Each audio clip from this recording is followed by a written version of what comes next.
la quenelle, la quenelle, la quenelle, la quenelle,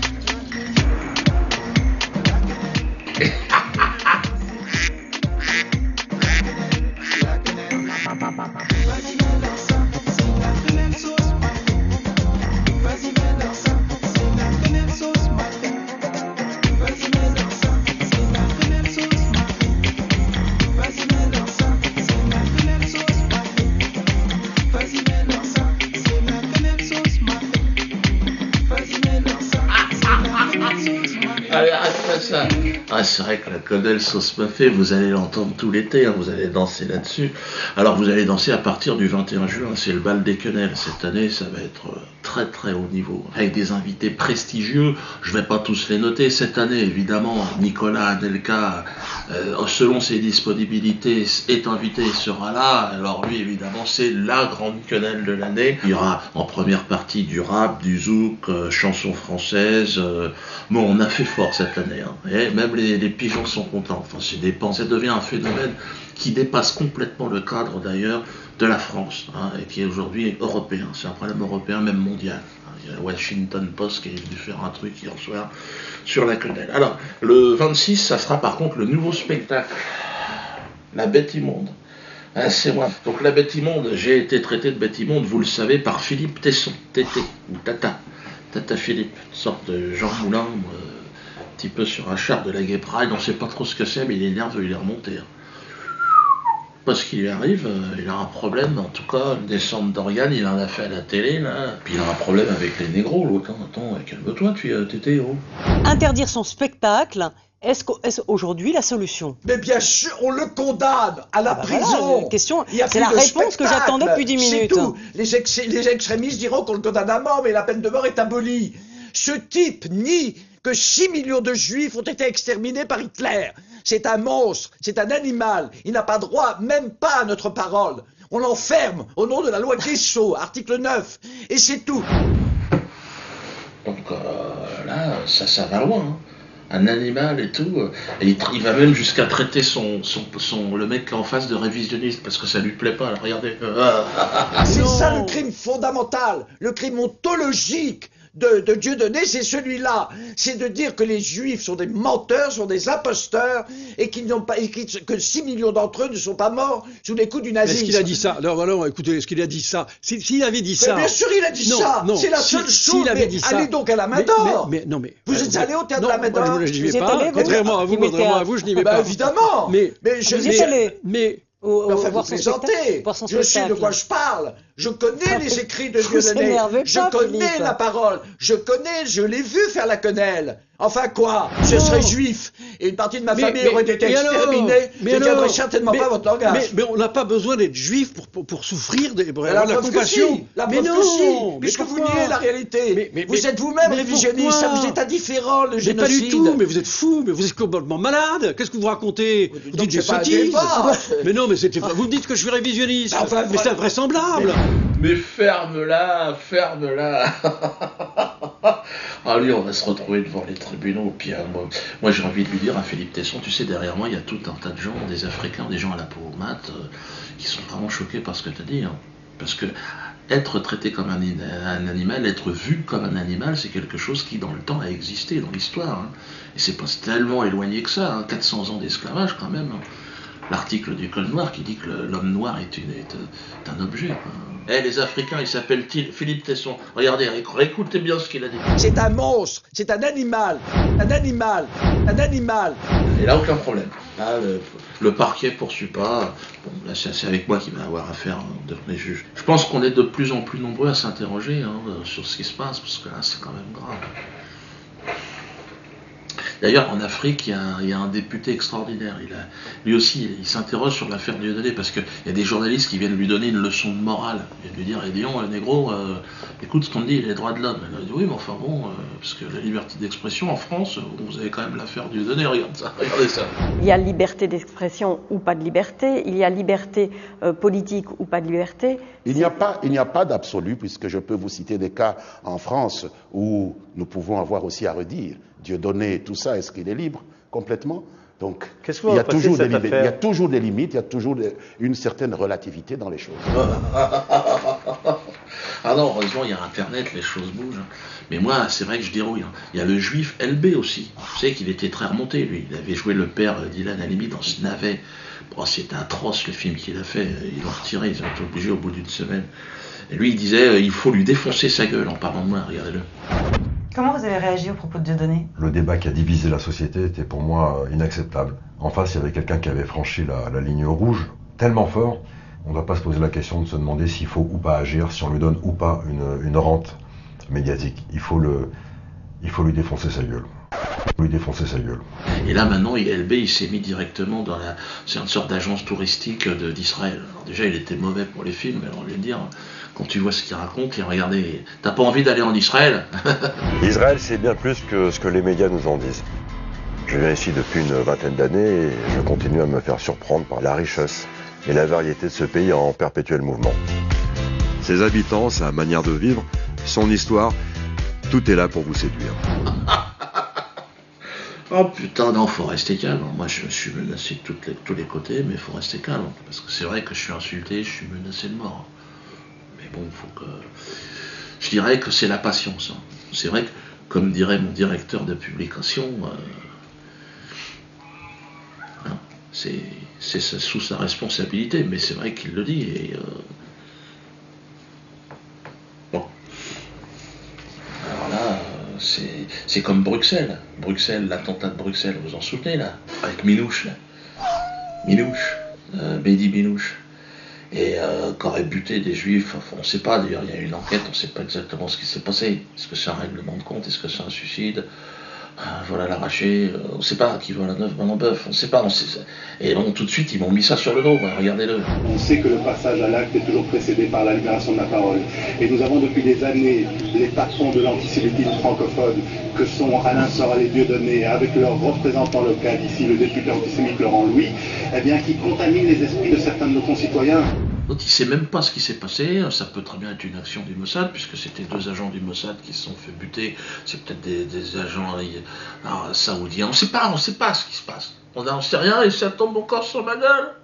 Comme quoi j'aurais demandé à Mehdi Minouche d'aller mettre un coup de griffe là-bas. Non mais attends, oh. C'est parce que des gens comme Dieudonné, comme Alain Soral, pseudo-intellectuels, s'expriment, ont libéré sur Internet notamment la parole antisémite, qu'on est passé de la parole antisémite à l'acte terroriste et qu'on est passé de la parole au meurtre, à l'assassinat. Et donc on a changé complètement de dimension et c'est pour ça que le mal qui a été fait par Dieudonné et ses sbires est catastrophique. Et là, il y a un travail pour l'Europe, d'ailleurs, de trouver des solutions pour empêcher les excès sur Internet. À la veille des élections européennes, d'ailleurs, c'est vrai qu'on s'est même marré. Je n'ai pas commenté, mais moi j'ai bien rigolé.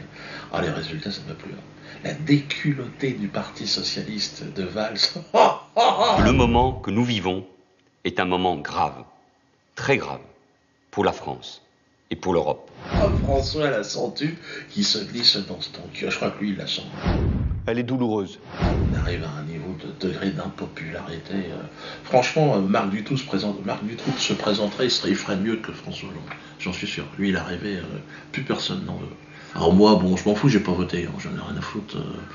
Puis bon, j'aime bien. Je suis ami avec Jean-Marie Le Pen, donc moi, lui, je l'aime bien. Mais bon, le Front National... Il y en a un, là, le numéro 2, il est pas très bien, lui. Là, il s'en est pris à Noah, parce que Noah, il avait dit que ça faisait marrer mes sketchs. Je suis assez loin de ce qu'il peut penser politiquement. Je suis assez déstabilisé par son entourage. Mais par contre, qu'est-ce qui me fait marrer? Qu'est-ce qui me fait rire?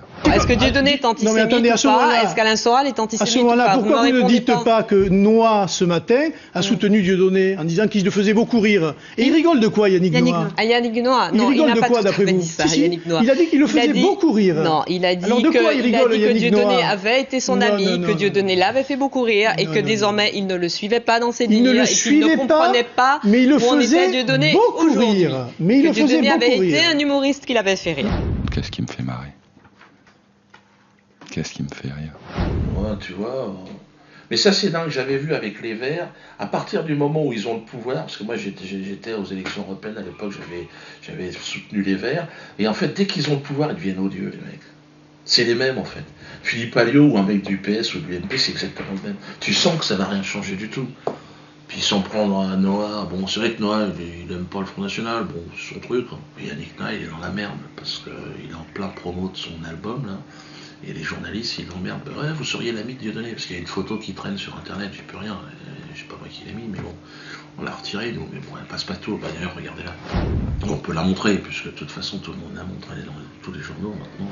Il est obligé de se justifier, parce qu'il me connaît. Alors oui, Yannick est un ami, mais c'est plus que ça. Vous savez qu'on est du même village, plus ou moins, Clapro. Nos ancêtres, depuis la nuit des temps, se battaient comme ça coude à coude, contre l'adversaire. Donc, ça ne sera jamais mon adversaire, Yannick Noah, c'est moi. C'est ma famille, quoi, en fait. Donc, je suis désolé, Yannick, si tu as eu des problèmes pour vendre ton truc, bon, je n'achèterai un. C'est ce que je peux faire. Donc, si vous voulez l'aider, achetez son truc.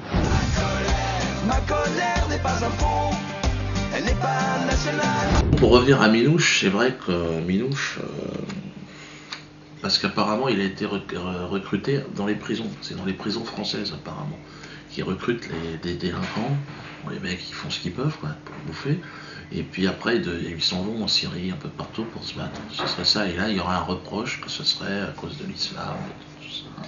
Moi, je pense que c'est surtout l'administration pénitentiaire qui n'est plus au niveau. Vous savez que moi, j'avais une initiative. J'animais un atelier de chansons potaches à Poissy. Et ça a été retiré. Pourtant, on a eu des résultats exceptionnels. Chouananas. Excusez-moi, mais l'année dernière, tout le monde a chanté Chouananas. Bon, ça, c'est l'atelier chansons de potage de Poissy. Je veux dire, c'est Carlos qui a l'idée et l'initiative. Après, on a une mise en espace qu'on appelle une chorégraphie d'Alfredo Stranieri. On a Geff qui s'occupe aussi des paroles. Bon, on a une équipe aujourd'hui. François la Sentue qui se glisse dans ton cul la quenelle, l'atelier de chansons de potage de Poissy. Ah, mais attendez, les gars, oh. Et d'ailleurs, il y a une opération le 14 juillet prochain. Sur les Champs-Élysées. Donc c'est le grand défilé de mes couilles là. Et donc là, ce jour-là, organisez-vous par petits groupes de 4, 5, 6, 7, glissez des quenelles sur le trajet de tous. On espère qu'un militaire, il y a un militaire qui s'est engagé à faire une quenelle. Bon, il m'a dit que ça sera peut-être discret, parce que le gars... Mais il y a toujours moyen dans un mouvement, toi, de faire semblant de remettre ton... Toi, donc n'hésitez pas. Et puis quand François va passer dans sa bagnole, dans son cabriolet, François la Sentue. De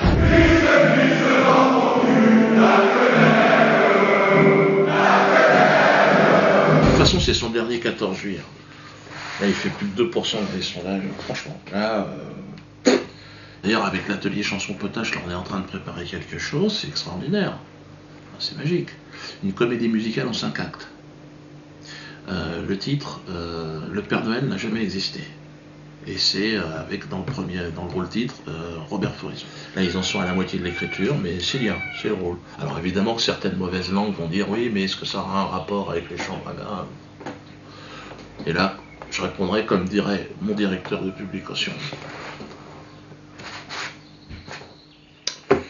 Merci aux artistes qui m'envoient tout ça, c'est formidable. Hein. Alors, on essaye de les exposer systématiquement maintenant. Hein. N'hésitez pas. Chaque semaine, je reçois des trucs, des tableaux, des sculptures, des trucs extraordinaires. Merci. Hein. Alors d'ailleurs, on va développer à partir de cette vidéo, je fais l'annonce, une régie publicitaire. Hein, qui va nous aider à développer aussi des artistes qui survivent comme des clodos. Donc, vous êtes un petit artisan, vous avez une petite boîte, vous faites de la réparation de télé, vous rempaillez des chaussettes, des fauteuils, vous reprisez des chaussettes. On s'adresse aux petits. Hein. C'est 200 € la ligne, vous allez passer, regardez, c'est un exemple là. Voilà. Donc, il faut mettre le nom de la boîte, l'activité, la ville et le numéro de téléphone, c'est tout. Et ça coûte 200 € simplement le passage. Donc si vous voulez 2 passages, c'est 400 €. Et donc vous avez... on fait notre régie publicitaire, hein, ça va nous permettre d'aider des jeunes artistes et de faire tout un tas de choses. Parce qu'il faut être créatif, hein, je veux dire, en même temps. Alors, en plus de ça, je pense que ça va faire chier du monde. Parce que moi, à chaque fois qu'il y a une vidéo, vous avez regardé, il y a de la pub avant et il y a de la pub après. On s'est dit, on va en mettre dedans, un petit rouleau, puis bon, ça va nous permettre de rester aussi gratoche aussi pour les gens qui nous regardent, parce que c'est ça un peu le jeu d'Internet, personne n'a envie de raquer. Hein. Tout le monde a des oursins dans les poches, ce qui est normal, avec la crise, c'est dur. Mais donc, n'hésitez pas. Donc, si vous voulez apparaître, vu plusieurs millions de fois, attention, donc là on rigole pas, on n'est pas sur le service public, sur France 2, France 3, des émissions à 100 000, enfin même, et encore, personne ne les regarde, mais bon. Et donc nous, c'est vraiment, si vous voulez vraiment que votre entreprise fonctionne du feu de Dieu, mettez un peu de publicité, hein, et puis, alors ceux qui vont me dire, ouais mais Diodo, la pub, ça fait vraiment, à cela je réponds, comme dirait mon directeur publication, voyez avec lui, mais il a un projet, hein, d'accord? On est d'accord? Bon, je vais terminer sur une petite chanson, hein. Quenelle sauce mafé.